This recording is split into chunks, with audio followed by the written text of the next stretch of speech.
নতজানু পররাষ্ট্রনীতি আর চলবে না, প্রধানমন্ত্রীর উপদেষ্টা। 6 মাসে আইন শৃঙ্খলার উন্নতির দাবি স্বরাষ্ট্রমন্ত্রী।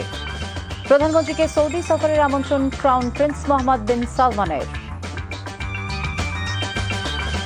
মহেশখালীর এলএনজি টার্মিনাল মেরামত শেষে গ্যাস সরবরাহ শুরু, কাল আসছে 2 কার্গো জাহাজ। গণমাধ্যমের স্বাধীনতা ক্রমেই সংকুচিত হচ্ছে, সাংবাদিকের চোখে জুলাই অনুষ্ঠানে নাহিদ।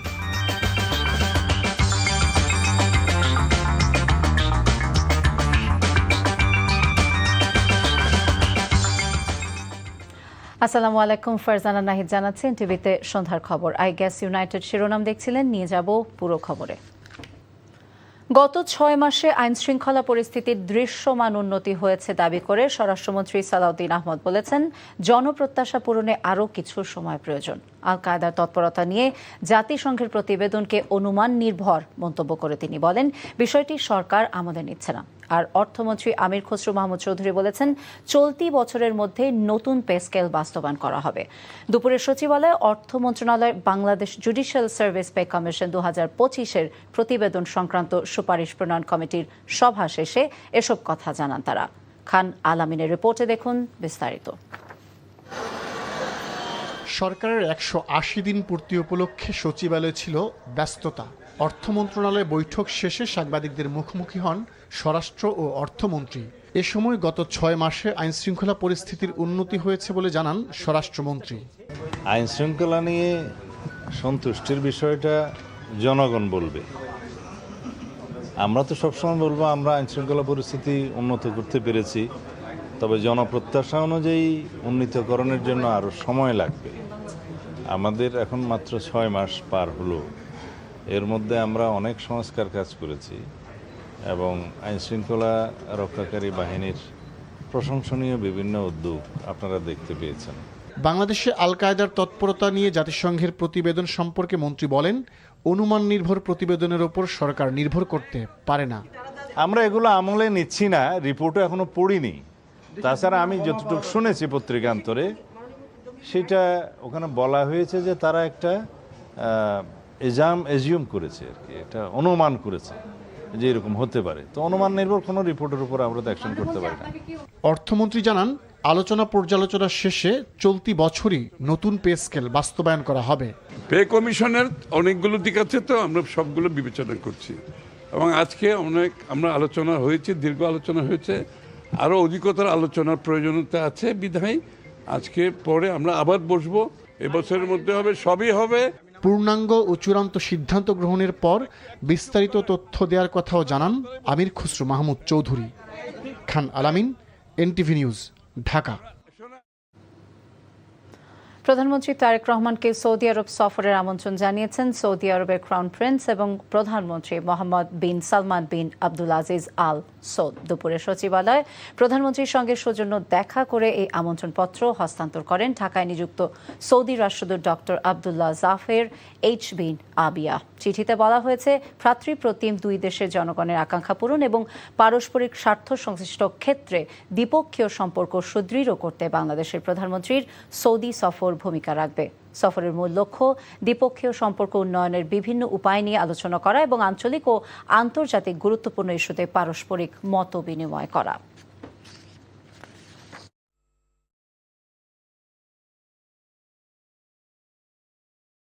বেগম খালেদা জিয়ার গাড়ি বহরে হামলা মামলার এজাহার নামীয় আসামি আবুল কাশেম পাটোয়ারি ওরফে হাতকাটা কাশেমকে গ্রেফতার করেছে পুলিশ। রাজধানীর কারওয়ান বাজার থেকে তাকে গ্রেফতার করা হয়। 2015 সালের 20 এপ্রিল রাজধানীর কারওয়ান বাজারে নির্বাচনী প্রচারের সময় বেগম খালেদা জিয়ার গাড়ি বহরে হামলা হয়।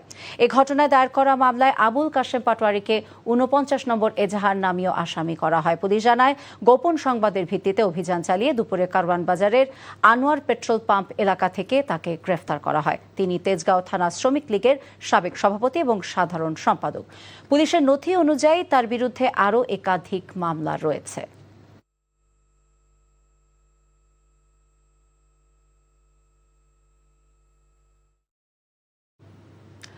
আগামীকাল মঙ্গলবার এলএনজির নতুন কার্গো আসছে বলে জানিয়েছে রূপান্তরিত প্রাকৃতিক গ্যাস কোম্পানি লিমিটেড আরপিজিসিএল।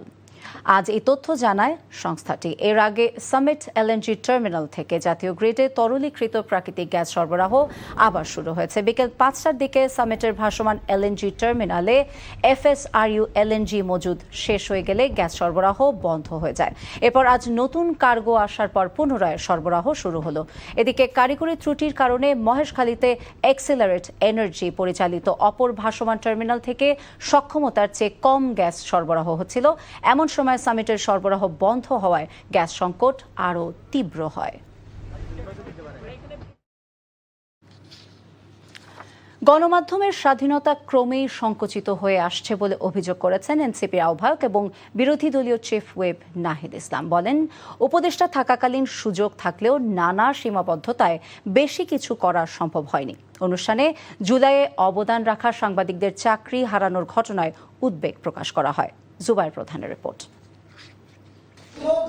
জুলাইয়ের সেই উত্তাল সময়ে বিবেকের তাড়নায় যেসব গণমাধ্যম কর্মী তৎকালীন স্বৈরশাসকের রক্তচক্ষুকে উপেক্ষা করে সত্য প্রকাশে নির্ভীক ছিলেন, তাদের মধ্যে কিছু সংখ্যকের অংশগ্রহণে সাংবাদিকের চোখে জুলাই অনুষ্ঠানের আয়োজন করে ডেমোক্রেটিক জার্নালিস্ট অ্যালায়েন্স ডিজিএ। জুলাইয়ের পরে যে সংগ্রামটা, জুলাইয়ের সে সময়কার সাংবাদিকতার চ্যালেঞ্জের কথা তুলে ধরেন বক্তারা। আর এমন একটা শক্তির এগেনস্টে সবাই রিপোর্ট করতেছে, তার এগেনস্টে লেখা মানে হচ্ছে আপনি একটা ধর্মযুদ্ধে নামা। যারা ন্যায়ের পক্ষে ছিল তারা জয় হয়েছে। ব্রিলিয়ান্ট, মানে জুলাই সময় যারা জার্নালিজম করেছেন তারা তাদের ভয়টাকে পকেটের মধ্যে রেখে গেছিলেন। জুলাই বিপ্লবের পক্ষে যে সমস্ত সাংবাদিকরা ভূমিকা রেখেছেন, বিভিন্ন গণমাধ্যম থেকে তাদেরকে চাকরিচ্যুত করা হচ্ছে। সরকারকে বড় দায়িত্ব পালন করতে হবে। সরকার যদি পালন না করে, তাহলে জুলাই যদি ব্যর্থ হয়, তাহলে এই জুলাই আবার ফিরে আসবে। এই সময় 16 জুলাইয়ের প্রতিবন্ধকতা মারিয়ে এনটিভির সাহসী ভূমিকার কথা তুলে ধরেন এনটিভির প্রধান বার্তা সম্পাদক ফখরুল আলম খান কাঞ্চন। উঠে আসে রংপুরে আবু সাঈদের গুলিবিদ্ধ হওয়ার ঘটনা। গুলি করছে পুলিশ, ছাত্ররা দৌড়দৌড়ি করছে, এরকম একটি অবস্থা। সিদ্ধান্ত নিলাম অন্যান্য কলিগদের সাথে কথা বলে আমি সরাসরি লাইভে চলে গেলাম। এই আবু সাঈদকে গুলি করে হত্যার দৃশ্যটা আমরা শুধুমাত্র এনটিভি লাইভে প্রচার করেছি। গণমাধ্যম সংস্কারের জন্য কমিশন গঠন করা হলেও এর সুপারিশ বাস্তবায়নে দৃশ্যমান অগ্রগতি নেই উল্লেখ করে এনসিপির আহ্বায়ক নাহিদ ইসলাম বলেন, গণভোট সংক্রান্ত গুরুত্বপূর্ণ সুপারিশ বাস্তবায়ন না হওয়ায় এই কমিশনের দাবিও আড়ালে পড়ে গেছে। সাংবাদিকদের সুরক্ষা আইন সহ অনেকগুলা ভালো পলিসি এসেছিল, সেগুলা এই সরকারের বাস্তবায়ন করা যাতে সরকার করে, সেই কমিশন অনুযায়ী সেই দাবি আমরা জানাচ্ছি। এখন টিভির 4 জন সাংবাদিকের কথা আমরা পার্লামেন্টে বলেছি।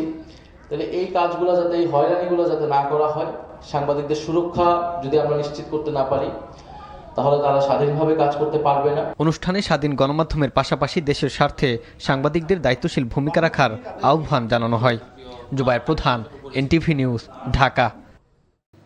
নিবন্ধনের আওতায় আসছেন রাজধানীর হকাররা। দিতে হবে নিবন্ধন ফি এবং মাসিক খরচ। এছাড়া স্থানীয় সরকার বিভাগের চূড়ান্ত করা বিধিমালা আগামী 2 সপ্তাহের মধ্যে দক্ষিণ সিটিতে বাস্তবায়নের ঘোষণা দিয়েছেন প্রশাসক আব্দুল সালাম। বিকেলে নগর ভবনে আয়োজিত মত বিনিময় সভায় এসব তথ্য জানিয়েছেন প্রশাসক। রাজধানীর মূল সড়কে যান চলাচল বন্ধ করে হকার বসতে নিষেধাজ্ঞা আরোপের কথা জানিয়ে তিনি বলেন, পুরো ফুটপাত নয়, বরং পথচারীদের জায়গা রেখে দোকানের নির্দিষ্ট স্থান নির্ধারণ করে দেবে সিটি কর্পোরেশন এবং ডিএমপি। নীতিমালা অনুযায়ী হকারদের নিবন্ধন ফি থাকবে 5,000 টাকা, প্রতি বছর নবায়ন ব্যয় 2,500 টাকা এবং মাসিক ফি দিতে হবে 3,000 টাকা। আগামী 2 সপ্তাহের মধ্যে আমরা এটা সমাধান করব, এটা বলছি। আগামী 2 দিনের মধ্যে আমাদের যে সমস্ত তালিকা অনুযায়ী নিউ মার্কেট থেকে যেটা বলছো, ওইখানে যদি কোনোই থাকে আমাদের পুলিশ ভাইরা ওনাদের সাথে যোগাযোগ করবা, আবার ওইখানে যারা দায়িত্বে আছে যোগাযোগ করে সেটাকে নিশ্চিত করবা। নতুন করে কালকে আসলেই আবার নতুন করে হকার যাতে ঢাকায় না হয়। লোকজন আসবেই ঢাকা শহরে, কিন্তু সবাইরে হকার করার যে জায়গা দেওয়া যাবে না। সরকারে আমার রিক্সায় জায়গা আমরা দিতে পারবো না। তো সেটার জন্য আমরা চাই যে আপনারা সহযোগিতা করবেন। আপনারা সহযোগিতা না করলে কিন্তু সম্ভব না। বাংলাদেশের বিভিন্ন খাতে 1,000 কোটি টাকা বিনিয়োগ করার ইচ্ছা প্রকাশ করে বিনিয়োগের জন্য সহায়ক পরিবেশ তৈরির আহ্বান জানিয়েছেন সংযুক্ত আরব আমিরাতে প্রবাসী বাংলাদেশি ব্যবসায়ীরা। আজ রাজধানীতে এক সংবাদ সম্মেলনে জানানো হয়, আমিরাত থেকে বাংলাদেশ সফররত ব্যবসায়ী প্রতিনিধি দল এর আগে পররাষ্ট্রমন্ত্রী এবং প্রবাসী কল্যাণমন্ত্রীর সাথে দেখা করে বিনিয়োগের সহায়ক পরিবেশ তৈরির আহ্বান জানায়। ব্যাংক, ড্রাই ফুড প্রসেসিং শিল্প, চিকিৎসা, পর্যটন সহ বিভিন্ন খাতে তারা বিনিয়োগের আগ্রহ জানান। আমিরাতে বাংলাদেশি শ্রমিকদের ভিসা জটিলতা নিরসনে কূটনৈতিক তৎপরতা চালানো এবং দূতাবাসের রাজনৈতিক নিয়োগ না দিয়ে দক্ষ কর্মকর্তাদের নিয়োগ দিতে সরকারের প্রতি আহ্বান জানান প্রবাসী ব্যবসায়ীরা। প্রবাসী ব্যবসায়ীরা কয়েকটি সম্ভাবনাময় খাত চিহ্নিত করেছেন। সরকার যদি দ্রুত ও বিনিয়োগ বান্ধব নীতিগত সহায়তা, জমি বা লিজ সুবিধা, সহজ অনুমোদন, অবকাঠামোগত সহযোগিতা এবং ওয়ান স্টপ সেবা নিশ্চিত করে, তাহলে এই বিনিয়োগ বাস্তবায়নের সুযোগ তৈরি হবে। খেলার মাধ্যমে বাংলাদেশ ও ভারতের মধ্যকার বৈরী সম্পর্ক উন্নয়ন করা সম্ভব বলে মনে করেন যুব ও ক্রীড়া প্রতিমন্ত্রী আমিনুল হক। অনিশ্চয়তার মুখে পড়া ভারতের বাংলাদেশ সফর নিয়ে আলোচনা চলছে বলেও জানান তিনি। জাতীয় ক্রীড়া পরিষদের অডিটোরিয়ামে 13টি ক্রীড়া ফেডারেশনের সভাপতি এবং সাধারণ সম্পাদকদের সাথে মতবিনিময় সভায় প্রতিমন্ত্রী জানান, ভারতের মাটিতে বাংলাদেশ টি-20 বিশ্বকাপ না খেলার কারণে সম্পর্কের যে ঘাটতি হয়েছে তা কাটিয়ে উঠতে কাজ চলছে। সবকিছু পরিবর্তন করে ফেলতে পারবো, বাট আমরা শুরু করতে চাই। খবর শেষ করছি, যাবার আগে তাই আই গ্যাস ইউনাইটেড শিরোনামগুলো আরও একবার। নতজানু পররাষ্ট্রনীতি আর চলবে না, প্রধানমন্ত্রীর উপদেষ্টা। 6 মাসে আইন শৃঙ্খলার উন্নতির দাবি স্বরাষ্ট্রমন্ত্রী। প্রধানমন্ত্রীকে সৌদি সফরের আমন্ত্রণ ক্রাউন প্রিন্স মোহাম্মদ বিন সালমানের। মহেশখালী এলএনজি টার্মিনাল মেরামত শেষে গ্যাস সরবরাহ শুরু, কাল আসছে 2 কার্গো জাহাজ। গণমাধ্যমের স্বাধীনতা ক্রমেই সংকুচিত হচ্ছে, সাংবাদিকের চোখে জুলাই অনুষ্ঠানে নাহিদ। এই ছিল সন্ধ্যার খবরে। এই খবরের ভিডিও আপডেট জানতে ভিজিট করুন এনটিভি অনলাইন www.ntvbd.com। এছাড়াও এনটিভি জনপ্রিয় সব অনুষ্ঠান এবং খবরের আপডেট জানতে ভিজিট করুন আমাদের ইউটিউব এবং ভেরিফাইড ফেসবুক পেজ। রাত 10:30টায় রাতের খবর দেখার আমন্ত্রণ রইল। সবাইকে ধন্যবাদ।